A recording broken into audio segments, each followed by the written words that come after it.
آیا که د دې لپاره کړی چې 1 کیلومتر روډ انغاپور کلي ته یو ایلی کلي ته په دې به مال سکوټ راکنداره د خمخیالي ده.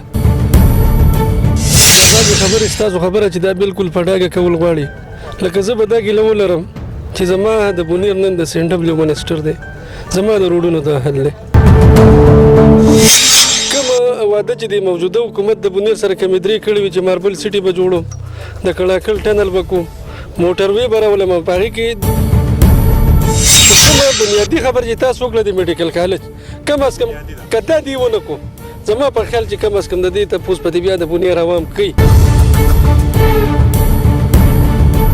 دا راته ووایي چې ستاسو کوم د تیلو خرچه وه هلته میانو له راتلی سوات ته یا نور چکرلنو، یو خو د تیلو هغه اخراجات هم به تاسو ته بچت کیږي، او د توري د کاروبار ته د بونیر د امن ته دې ته په کم نظر ګورئ چې خلک د سوات نه دلته کاروبارونه راځي؟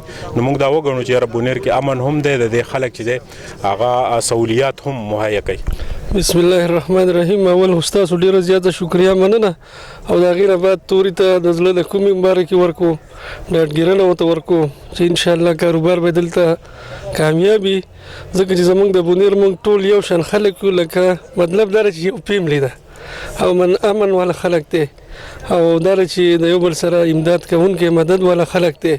نو توري ته زه دا ډاډ ورکوم چې دغه هیڅ قسمه خبره به ان شاء الله نه. باقي تاسو چې کومه خبره وکړه یقینا زمونږ نوجوانان به توري له سوات ته درتلو. دا راته ووایي چې تاسو ما دلته وکتل مختلف سیاسي پارټیو ستاسو یو ګیدرینګ دی، یو مضبوطه جرګه او د خبره یوه ده، یو بل له عزت هم ورکو، دا موږ دې ته ډېر په ښه سترګه ګورو. ترقي بیا ولې ونه شو؟ ترقي چې تاسو زما د نورو مشرانو نه هم خبرې وکړې، دا بعضې خبرې ستاسو خبره چې دا بالکل په ډاګه کول غواړي. لکه زه به دا ګیله ولرم چې زما د بونیر نن د سین ډبلیو منسټر دی، زما د روډونو د حل دی. آیا که د دې لپاره کړی چې 1 کیلومتر روډ انغاپور کلي ته یو ایلی کلي ته په دې به مال سکوټ راکنداره د خمخیالي ده. ور په کار ووټ نشته، دا ځان انتخابي او پیزا جوړ شي، یو بیانیه جوړ شي، یو اواز جوړ شي، دا دې نه کوله. زه کومه زما والي صاحب چې وجره دی حلقې نه 4 ځله ام پی ای پاتې دی د عوامي نیشنل پارټۍ، او هغه مشهور په دې چې هغه صاحبګوی، نو کم از کم وایي که سل پکې نور خو یو پکې د پلاري، نو زه به کم از کم د پلار هغه خبره تاسو ته به صفا خبره کوم چې د خوشحالۍ موقع ده دا خبره نه کوم.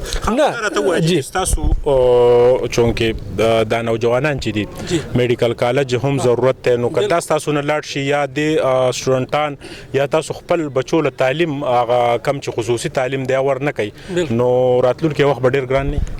زه به دا ووایم الحمدلله د 13/2005 نه په دې پله په بونیر کې ډیر زیات تعلیم هم شوی دی، په دې کې وکیلان شته، په دې کې ډاکټران شته، په دې کې سرکاري افسران شته.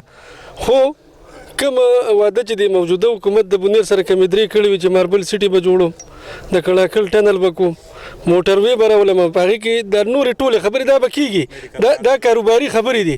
خو کومه بنیادي خبر چې تاسو وکړه د میډیکل کالج کم از کم که دا دې ونه کړو، زما په خیال چې کم از کم د دې تپوس په دې بیا د بونیر عوام کوي. بالکل چې درنګ جهان مننه. د بونیر ولس یو ډېره قامیزه جرګه لري، دوی د یو بل ډېر زیات احترام کوي. خو بونیر که موږ وکتو نو نورو ډسټرکونو ته چې کومه ترقي میلاو ده، نو بونیر هغه ترقۍ نه محرومه دی.